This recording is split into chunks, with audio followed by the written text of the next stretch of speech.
ሰላም ውድ ቤተሰቦች እንደምን አላችሁ? በዚህ ቪዲዮ ላይ እጅግ በጣም ጠቃሚና ብዙዎቻችሁ በየቀኑ ስለምትመገቡት አንድ ድንቅ እህል ይዤ ቀርቤያለሁ። ይህም አጃ ወይም ኦትስ ነው። በአሁኑ ሰዓት ለጤናማ የአኗኗር ዘይቤና ለጠዋት ፈጣን ቁርስ አጃ በብዛት ሰው ይጠቀማል። ነገር ግን አጃ እየተመገባችሁ የሆድ መነፋት፣ የምግብ አለመፈጨት ወይም ድንገተኛ የድካም ስሜት የሚሰማችሁ ከሆነ በአሰራሩ ላይ የምትሰሩት ትልልቅ ስህተቶች አሉ። እናም ዛሬ በአጃ አጠቃቀማችሁ ላይ የምትሰሯቸውን 4 ዋና ስህተቶችን እነዚህ እንግዲህ አጃን ጥቅሙን በፍጹም እንዳታገኙ የሚያደርጉ ስህተቶች ናቸው። እናም ድንቅ የጤና ጥቅሞቹን ልታደርጓቸው የሚገቡ ጥንቃቄዎችንና በተለይ ደግሞ አጃን በፍጹም መመገብ የሌለባቸውን ሰዎች የምነግራችሁ ይሆናል ማለት ነው። ከዛ በፊት ሁላችሁም ይህንን ቪዲዮ ላይክ በማድረግ ጀምሩ። እንዲሁም ለዚህ አስተማሪ ቻናል አዲስ ከሆናችሁ ሰብስክራይብ በማድረግ ቤተሰብ ሁኑ። አሁን በቀጥታ ወደ ጉዳይ ሳልፍ እንግዲህ በመጀመሪያ እስቲ አጃ ለምን የጤና ንጉስ ተባለ ብለን እንይ። አጃ ከሚሰጣቸው የጤና ጥቅሞች መካከል የመጀመሪያው ለረጅም ሰዓት የሚቆይ ንቁ ኃይልን ይሰጣል። አጃ ኮምፕሌክስ ካርቦሃይድሬት በመሆኑ በሰውነታችን ውስጥ ቀስ እያለ ነው የሚፈጨው። ይህ ደግሞ በብዛት ቀኑ ሙሉ ስራ ላይ ለሚቆዩ ሰዎች ቋሚ ኃይል እንዲሰጣቸው ያደርጋል ማለት ነው። ሁለተኛው ለልብ ጤናና ለኮሌስትሮል ቁጥጥር ነው። በአጃ ውስጥ ቤታ ግሉኮን የተባለ ልዩ የፋይበር አይነት አለ። ይህ ፋይበር በደማችን ውስጥ ያለውን መጥፎ ኮሌስትሮልን በመቀነስ የልብና የደም ቧንቧ ጤናን በከፍተኛ ደረጃ ይጠብቃል። ሌላኛውና ሶስተኛው እንግዲህ ለደም ስኳር መረጋጋት ነው። ምግብ ከተመገባችሁ በኋላ የስኳር መጠን ድንገት ከፍና ዝቅ እንዳይል ያደርጋል። ይህም የስኳር ህመም እንዳይከሰት ለመከላከልና የሰውነታችሁ የስኳር መጠን ለማመጣጠን ይረዳል ማለት ነው። ሌላኛውና አራተኛው የአጃ ጠቀሜታ እንግዲህ ለምግብ መፈጨትና ለአንጀት ጤና ነው። ከፍተኛ የቃጫ ወይም ደግሞ የፋይበር መጠን ስላለው የአንጀታችንን ስራ ያቀላል። የሆድ ድርቀትን በመከላከል የምግብ መፈጨት ስርዓታችንም ጤናማ እንዲሆን ያደርጋል ማለት ነው። እስቲ አሁን ደግሞ ጥቅሙ ይሄ ከሆነ ለምንድነው አንዳንዶቻችን ላይ በአግባቡ የማይሰራው? ምክንያቱም እነዚህ 4 ስህተቶችን እነግራችኋለሁ።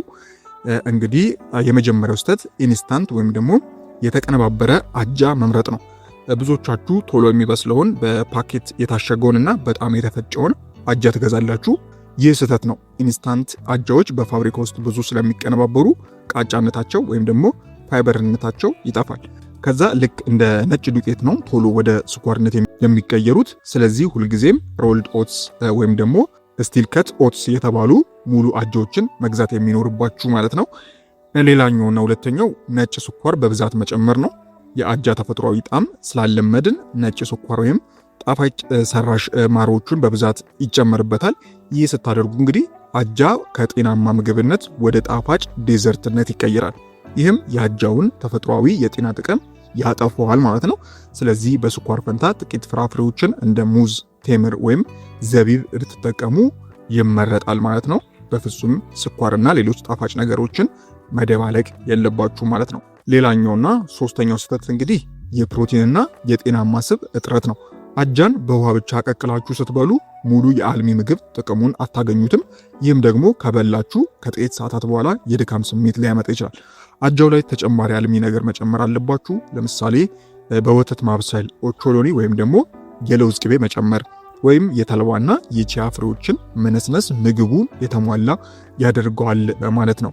ሌላኛው እና የመጨረሻው አራተኛው ከአጃ ጋር ተያይዞ የምትሰሩት ስህተት አብስሎ ረጅም ሰዓት ማቆየት ነው። አጃ ተሰርቶ ወዲያውኑ ቢበላ ነው የሚመረጠው። አብስላችሁ ለረጅም ሰዓት በረዶ ቤት ውስጥ ስታስቀምጡት ወይም ደግሞ ደጋግማችሁ ስታሞቁት በውስጡ ያሉትን ጠቃሚ ቪታሚኖችና ኢንዛይሞች ሊቀንሱ ይችላሉ ማለት ነው። ስለዚህም ምንጊዜም አጃን ስትመገቡ እነዚህን ስህተቶች ማስወገድ ይኖርባችኋል። አንደኛው የተቀነባበረ አጃን ማስወገድ ይኖርባችኋል። ሁለተኛው ነጭ ስኳር በብዛት መጨመር የለባችሁም።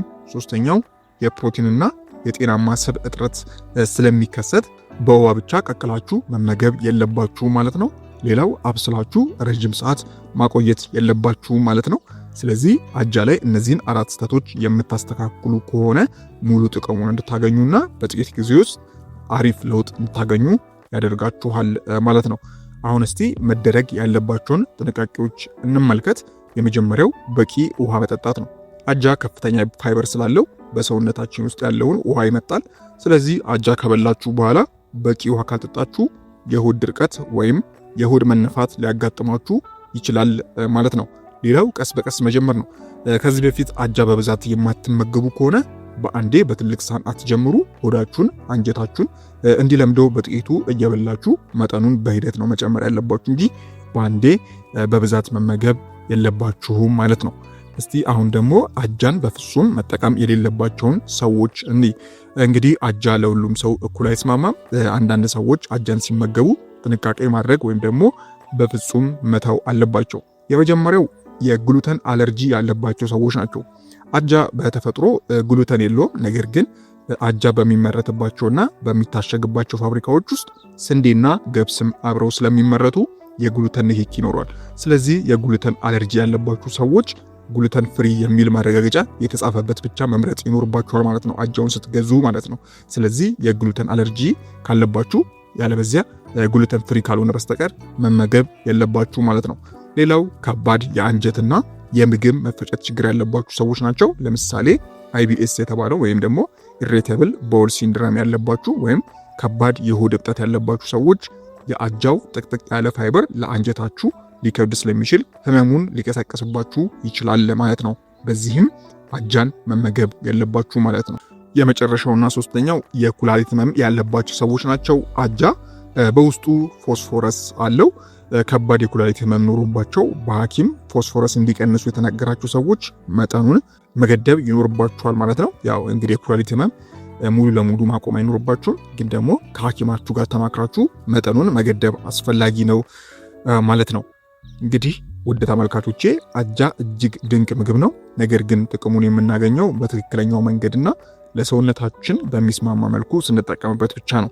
በሚቀጥለው ቪዲዮ ላይ ለጤና ተስማሚ የሆነና በጣም ጣፋጭ የአጃ ጨጨብሳ አሰራርን በተግባር ይዤላችሁ እመጣለሁ። ለዛሬም የነበረኝ አጠር ያለ መረጃ ይህንን ይመስላል።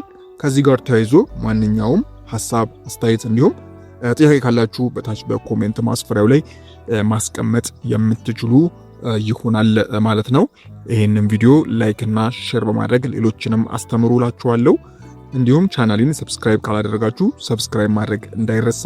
በቀጣይ በሌሎች ቪዲዮዎች የምንገናኝ ይሆናል። እስከዛው በያላችሁበት ፈጣሪ ሰላሙን ያብዛላችሁ። ደህና ሁኑ። ቻው።